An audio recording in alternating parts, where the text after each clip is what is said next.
politik kita ni. PMO pula. Sumber SPRM bawa pulang individu didakwa sekutu Jolo. Tak kita tekak.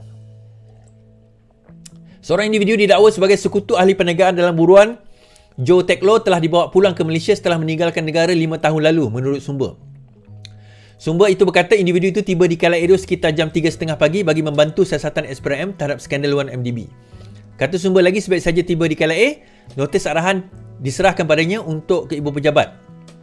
Pegawai SPRM telah merakam keterangan suspek dan menggeledah rumahnya pada hari yang sama.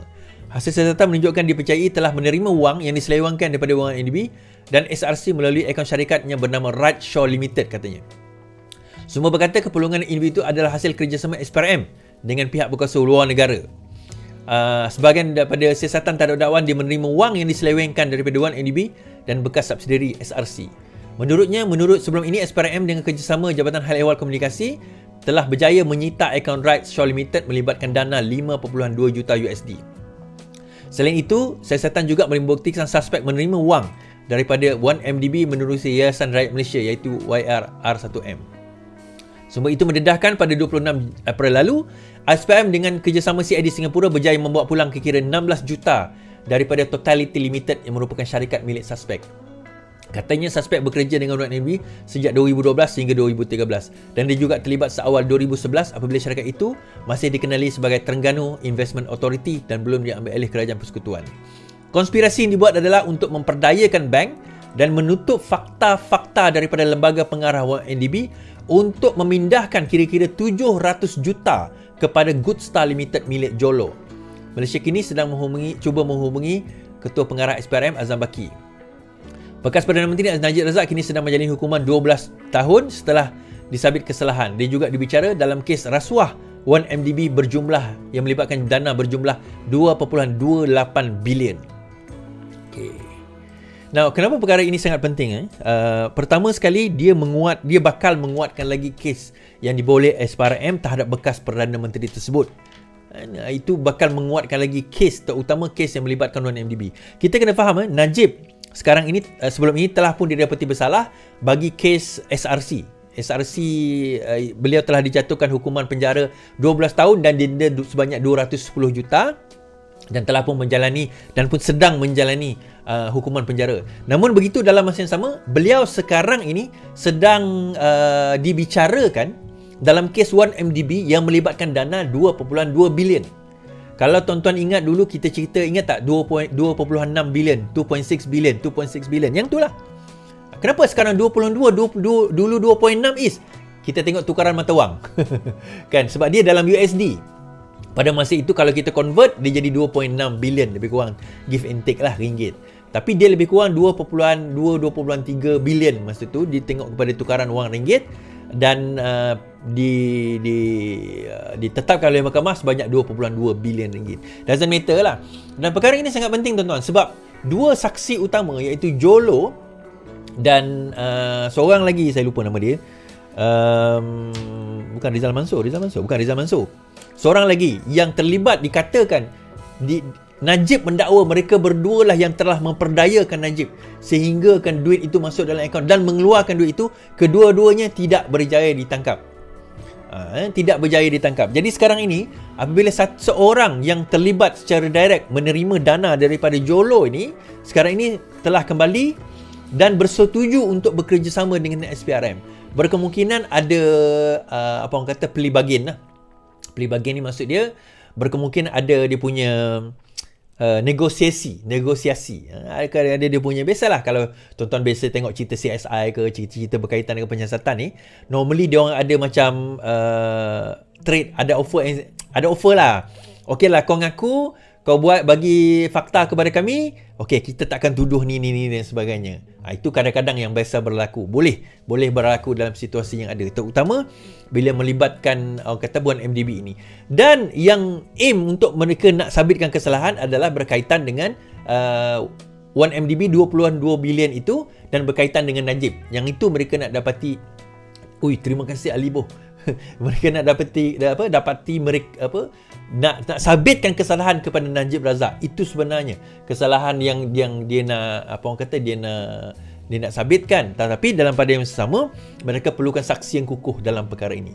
So, adakah Najib akan kena sekali lagi? Looks like it lah. Nampak gaya macam sebegitu sebenarnya, berdasarkan kepada fakta masa FMS yang lain. Kan, kepada fakta kes yang ada kemungkinan 1MDB ni kena juga. Sebab itu tuan-tuan, bila dia minta pengampunan daripada kes SRC yang mana dia penjarakan 12 tahun itu, ialah, okey, dia katakanlah for the sake of argument, dia diampunkan. For the sake of argument, katakanlah dia diampunkan oleh Yang di-Pertuan Agong. Katakanlah dia diampunkan, itu tidak bermakna pengampunan itu untuk kes 1MDB. Itu hanya untuk kes SRC. Kita kena faham tu, sebab 1MDB still going on. Still going on, masih lagi berlangsung 1MDB. Terima kasih. Dia masih lagi berlangsung 1MDB ni. So, dia belum didapati masalah. Malah saya tahu dia tak lepas lagi kes dalam Mahkamah Tinggi. So, dia ada 2 kali rayuan. Mahkamah Tinggi, rayuan dan juga Mahkamah Persekutuan. Dia tak lepas lagi. Jadi, kalau tak lepas yang itu, kalau dia ampun SRC. Dia tak ampun lagi, Masa Yasmin. Dia tak ampunkan lagi yang kes 1MDB ni masih lagi going on. Macam mana nak ampun kalau benda tu masih lagi going on? Tak boleh nak ampun. So, it still continue macam tu. Jadi kalau dia dapati kata-kata for the sake of argument dia ampun kat SRC, kalau 1MDB dia dapati bersalah, dia masuk lagi. So dia kena minta ampun lagi. Itu pun kalau diampunkan, dan itu pun kalau melalui proses-proses yang sepatutnya lah. Kalau tak, then still dia akan masuk penjara juga kalau dia dapati bersalah. Itu kita kena faham dalam kes-kes tersebut. Baik. Saya ada satu berita saya lupa tadi. Berkenaan dengan Yusof Router juga. Yusof Router menang saman 80,000. Anwar kalah saman ke Is 80,000? Alamak, macam mana ni? Bukan. Dia ada satu saman yang lain. Baik, saya bacakan. Pembantu Anwar diarah bayar 80,000 kepada Yusof Router. Mahkamah Tinggi menolak rayuan Tengku Nasrul Tengku Abaidah terhadap ganti rugi, tetapi mengurangkan jumlah bayaran.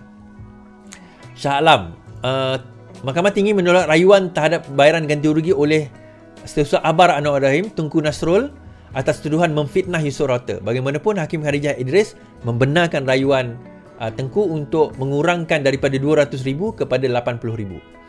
Beliau juga memberi Yusof bekas pembantu penyidik aduan 6,000 sebagai kos. Peguam Yusof Hanif Kateri berkata, Hakim memberikan keputusan melalui email hari ini setelah mendengar hujahan pada 21 Februari. Hanif yang dibantu Nurul Huda Razali berkata, Mahkamah Tinggi mengekalkan perintah bahawa Tengku Nasrul mesti memohon maaf atas syarat yang boleh diterima oleh Yusof. Tengku Nasrul yang diwakili oleh Azwar Manab dikatakan menarik balik kenyataan media yang memfitnah Yusof. Yusof mengemukakan tuntutan pada 2019 menyatakan Tengku Nasrul merosakkan reputasinya di mata awam. Tengku Nasrul mengemukakan kenyataan itu menafikan tuduhan berlakunya serangan yang didakwa Yusof berlaku di pejabat Anwar. Kenyataan itu dibuat setelah Yusof membuat laporan polis mendakwa diri diserang secara fizikal oleh Farhash Wafa Salvador Rizal Mubarak. Yusof juga mengemukakan tuntutan sivil terhadap Farhash menurut pampasan ke atas kecederaan yang dialami. Baik. Dia cerita dia macam ni. Yusof pernah kena serang oleh Farhash. Siapa yang kenal Farhash, dia tahulah Farhash tu siapa. Kan? Dia pernah kena serang oleh Farhash disebabkan oleh dia kata diserang secara seksual oleh Anwar. So dia pernah kena serang. Disebabkan oleh itu, Tengku Nasrul ni kata, dia keluar kenyataan akhbar ke apa, dia kata tak ada, semua itu penipuan, Farhash tak pernah serang dia. Jadi Yusof Router ni kata dia, iaitu Tengku ni fitnah. Disebabkan dia kata fitnah, maka dia saman Tengku ni dan Tengku ni kalah. Fitnah tersebut dan kena bayar 200,000, tapi bila dibuat rayuan, so dikurangkan kepada jumlah yang saya sebut tadi itulah, 60,000 kan? 60,000. 80,000 sorry. Tukar kepada 80,000. Baik. So dan dalam masa sama, Yusof sekarang ni pergi saman Farhash. Now, habis lepas ni Anwar Ibrahim akan kalah Lais. Itu kes lain. Yang ni adalah kes serangan Farhash terhadap Yusof Router. Kan, beliau didakwa dipukul dan sebagainya, diserangan terhadap Yusof Router. Itu adalah satu kes. Kes serangan seksual tu adalah kes yang lain. Ni dua kes yang berasingan. Yang Tengku Nasrul ni pula, kes lain. Dia ada 3 kes. Yusof Router ada 3 kes. Kepada Tengku Nasrul ni, kepada Farhash dan kepada Anwar Ibrahim. So dia 3 kes yang berbeza. So kepada Tengku Nasrul dah menang 80,000. Kepada Farhash still going on, Anwar Ibrahim still going on. Tapi boleh tak dia menang terhadap Farhash? Kalau sekiranya ada bukti dan sebagainya, kecederaan sebagainya, ada kemungkinan. Kepada Anwar Ibrahim, susah. Bukan sebab saya sokong Anwar Ibrahim, tuan-tuan. Sebab susah. Dia kata dia diserang secara seksual. Bukan diserang seksual. Disuruh buat aktiviti seksual di dalam bilik yang tertutup. Tak ada saksi, tak ada CCTV, tak ada apa. Sebab kalau ada, Anwar dah kena tangkap di bawah jenayah. Tapi tak ada tangkapan jenayah boleh dilakukan kerana tak ada bukti. Saksi tak ada, bukti tak ada. Even kalau fizikal pun dia tak boleh nak buktikan. Jadi nak menang dalam kes Anwar tu agak payah. Tetapi dalam dua kes ini, Farhash dan juga Tengku Nasrul ni kemungkinan akan ada. Kenapa? Sebab dalam kes Tengku Nasrul, beliau kalah. Nak buktikan sebenarnya, Tengku Nasrul kena buktikan bahawa dia tidak menyerang. Bahawa tidak berlaku serangan tersebut. The fact yang dia kalah menunjukkan bahawa Farhash berkemungkinan akan kalah saman tersebut. Ini kalau betul lah pemahaman saya serangan seksual yang itu tadi tu. Ataupun mungkin disebut tentang Anwar Ibrahim sebab kes itu sedang berlangsung, kes Anwar Ibrahim mungkin. Saya tak tahu kes secara detail je Tengku Nasrul yang punya kes, serangan tak ada apa. Sebab dia ada dua serangan. Baik, tak apalah dekat situ, habis. Jadi saja kita nak share benda ni supaya kita tahu ada berita ni going on. Dia benda ni tak di cover sangat oleh media secara umum kan. Tapi kita boleh cover. Baik, kita masuk kepada